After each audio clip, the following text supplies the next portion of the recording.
കേരള രാഷ്ട്രീയത്തിലും പോലീസ് ആസ്ഥാനത്തും ഒരുപോലെ വൻ പുകച്ചിൽ സൃഷ്ടിച്ചുകൊണ്ടിരിക്കുന്ന ഒരു വാർത്തയിലേക്കാണ് ഇന്ന് നമ്മൾ കടക്കുന്നത്. ADGP MR അജിത് കുമാർ കഴിഞ്ഞ കുറച്ചു കാലമായി കേരളത്തിലെ മാധ്യമങ്ങളിലും ജനസംസാരത്തിലും ഏറ്റവും കൂടുതൽ നിറഞ്ഞു നിൽക്കുന്ന പേര്. പക്ഷേ ഇത്തവണ കാര്യം പണ്ടത്തെ പോലെയല്ല.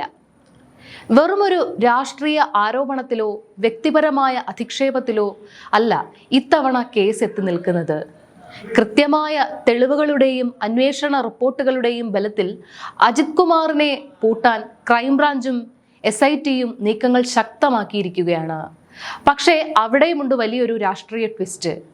പൂട്ടുമ്പോൾ പഴുതില്ലാതെ പൂട്ടണം. എന്തുകൊണ്ടാണ് DGPയും സർക്കാരും ഇപ്പോൾ ഇത്രയും അവധാനത കാണിക്കുന്നത്? പോലീസിലെ ഉന്നതരുടെ ഈ പോരിന് പിന്നിലെ യഥാർത്ഥ രാഷ്ട്രീയ നീക്കം എന്താണ്? നമുക്ക് വിശദമായി തന്നെ പരിശോധിക്കാം. സംഭവത്തിന്റെ പശ്ചാത്തലം മനസ്സിലാക്കണമെങ്കിൽ നമ്മൾ കുറച്ചു കാലം പിറകോട്ടേക്ക് പോകേണ്ടതുണ്ട്. മുൻപ് വലിയ വിവാദമുണ്ടാക്കിയ രക്ഷാപ്രവർത്തന കേസ് അല്ലെങ്കിൽ നവകേരള സദസ്സിനിടയിൽ നടന്ന അതിക്രമങ്ങൾ എല്ലാവർക്കും ഓർമ്മയുണ്ടാകും. അന്ന് മുഖ്യമന്ത്രി കടന്നുപോയതിന് തൊട്ടു പിന്നാലെ അദ്ദേഹത്തിന്റെ സുരക്ഷാ ചുമതലയിൽ ഉണ്ടായിരുന്ന ഗൺമാന്മാർ പ്രതിഷേധിച്ച കോൺഗ്രസ് പ്രവർത്തകരെയും ഇന്ന് MLA ആയിരിക്കുന്ന തോമസ് അടക്കമുള്ള ജനപ്രതിനിധികളെയും വഴിയിലിട്ട് ക്രൂരമായി മർദ്ദിക്കുന്ന ദൃശ്യങ്ങൾ നമ്മൾ അന്ന് കണ്ടതാണ്. ഒരു തരത്തിലും ന്യായീകരിക്കാൻ പറ്റാത്ത ആക്രമണമായിരുന്നു അത്. ജനങ്ങളുടെ മുന്നിൽ വെച്ചാണ് ജനപ്രതിനിധികൾ അടക്കം അന്ന് തെരുവിൽ ആക്രമിക്കപ്പെട്ടത്. ഈ വിഷയത്തിൽ കുറ്റക്കാരായ പോലീസുകാരെയും ഗൺമാന്മാരെയും ശിക്ഷിക്കണം എന്നത് അന്നേ UDFന്റെയും കോൺഗ്രസിന്റെയും ഏറ്റവും വലിയ രാഷ്ട്രീയ ആവശ്യമായിരുന്നു. കാരണം അത്രമേൽ നഗ്നമായ നിയമലംഘനമാണ് അവിടെ നടന്നത്. ഒരു പോലീസുകാരനും ചെയ്യാൻ പാടില്ലാത്ത തരത്തിലുള്ള അതിക്രമം. പക്ഷേ അന്നത്തെ LDF സർക്കാരിന്റെ കാലത്ത് ഈ കേസിൽ എന്താണ് സംഭവിച്ചത്? കേസ് പരമാവധി ഒതുക്കി തീർക്കാനും ലോക്കൽ പോലീസ് എടുത്ത FIR അടക്കമുള്ള രേഖകൾ റദ്ദാക്കാനും കേസ് തീർത്തും അട്ടിമറിക്കാനും വൻ ശ്രമങ്ങൾ നടന്നു എന്ന ഗുരുതരമായ ആരോപണം അന്നേ ഉയർന്നിരുന്നു. അന്ന് ലോ ആൻഡ് ഓർഡർ ചുമതലയുണ്ടായിരുന്ന ADGP MR അജിത് കുമാറാണ് ഈ അട്ടിമറിക്ക് പിന്നിൽ പ്രവർത്തിച്ചത് എന്ന വിവരങ്ങളാണ് ഇപ്പോൾ പുറത്തു വരുന്നത്. ഇവിടെ നമ്മൾ അജിത് കുമാർ എന്ന ഉദ്യോഗസ്ഥന്റെ പശ്ചാത്തലം കൂടി കാണേണ്ടതുണ്ട്. LDF ഭരണകാലത്ത് ഏറ്റവും കൂടുതൽ വിവാദങ്ങളിൽപ്പെട്ട ഉദ്യോഗസ്ഥനാണ് അദ്ദേഹം. ഭൂമിക്കച്ചവടവുമായി ബന്ധപ്പെട്ട സാമ്പത്തിക ആരോപണങ്ങൾ, RSS ഉന്നത നേതാക്കളുമായുള്ള രഹസ്യ കൂടിക്കാഴ്ചകൾ, ലോകശ്രദ്ധ നേടിയ തൃശൂർ പൂരം കലക്കലുമായി ബന്ധപ്പെട്ട അടിയൊഴുക്കുകൾ, അങ്ങനെ ഇടതു മുന്നണിയിലെ പ്രധാന ഘടകകക്ഷിയായ CPI പോലും അദ്ദേഹത്തിനെതിരെ പരസ്യമായി രംഗത്ത് വന്ന സാഹചര്യം നമ്മൾ കണ്ടതാണ്. എന്നിട്ടും അന്നത്തെ ആഭ്യന്തര വകുപ്പും ഭരണ നേതൃത്വവും അദ്ദേഹത്തെ പൂർണ്ണമായി ചേർത്ത് പിടിക്കുകയാണ് ഉണ്ടായത്. അതിൻ്റെ ഒരു പ്രത്യുപകാരമായിട്ടാണ് കോൺഗ്രസ് പ്രവർത്തകരെയും ജനപ്രതിനിധികളെയും മർദ്ദിച്ച പോലീസുകാരെയും ഗൺമാന്മാരെയും രക്ഷിക്കാൻ അദ്ദേഹം നേരിട്ട് ഇടപെട്ടത് എന്ന വിമർശനം പ്രതിപക്ഷം ശക്തമായി ഉന്നയിക്കാൻ കാരണവും ഇതാണ്. എന്നാൽ കാര്യങ്ങൾ അവിടെ അവസാനിച്ചില്ല. ഗവൺമെന്റിൽ ഉണ്ടായ മാറ്റങ്ങളും സമ്മർദ്ദങ്ങളും കാരണം കേസ് പിന്നീട് ഷൗക്കത്ത് അലിയുടെ നേതൃത്വത്തിലുള്ള പ്രത്യേക അന്വേഷണ സംഘത്തിന് മുന്നിലെത്തി. SIT കേസിന്റെ പഴയ ഫയലുകളും ഡയറികളും പൂർണ്ണമായി പുറത്തെടുത്തു. മർദ്ദനത്തിൽ നേരിട്ട് പങ്കെടുത്ത ഗൺമാന്മാരുടെയും പോലീസുകാരുടെയും വിവരങ്ങൾ അവരൊന്നൊന്നായി ശേഖരിക്കുകയും അവരെ രക്ഷിക്കാൻ പിന്നിൽ നിന്ന് കളിച്ച ഉന്നത ഉദ്യോഗസ്ഥരിലേക്ക് അന്വേഷണം വ്യാപിപ്പിക്കുകയും ചെയ്തു. ഈ അന്വേഷണത്തിനിടയിലാണ് വളരെ രസകരമായ ചില സംഭവങ്ങൾ നടക്കുന്നത്. SIT സംഘം കൃത്യമായ തെളിവുകളോടെ അജിത് കുമാറിന്റെ ഓഫീസിലെത്തി ചോദ്യങ്ങൾ ചോദിച്ചപ്പോൾ അദ്ദേഹം അന്വേഷണ ഉദ്യോഗസ്ഥരെ രൂക്ഷമായി ശാസിച്ചുവെന്നും അദ്ദേഹത്തിന്റെ മുറിയിൽ വെച്ച് ഉദ്യോഗസ്ഥരിൽ ഒരാൾ തലകറങ്ങി വീണു എന്നൊക്കെയുമുള്ള റിപ്പോർട്ടുകൾ മാധ്യമങ്ങളിൽ വന്നിരുന്നു.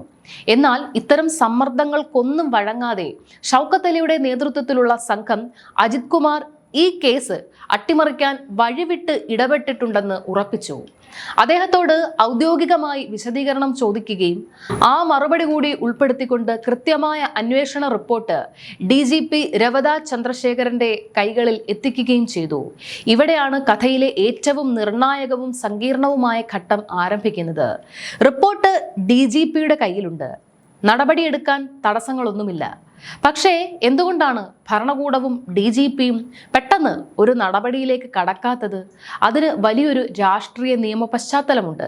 പണ്ട് TP സെൻകുമാറിനെതിരെ LDF സർക്കാർ തിടുക്കത്തിൽ നടപടിയെടുത്ത് DGP സ്ഥാനത്ത് നിന്ന് മാറ്റിയതും പിന്നീട് സെൻകുമാർ സുപ്രീം കോടതി വരെ പോയി കേസ് ജയിച്ച് തിരിച്ചു വന്ന് സർക്കാരിന്റെ മുഖത്തടിച്ചതുപോലെയുള്ള തിരിച്ചടി നൽകിയതും നമ്മൾ കണ്ടതാണ്.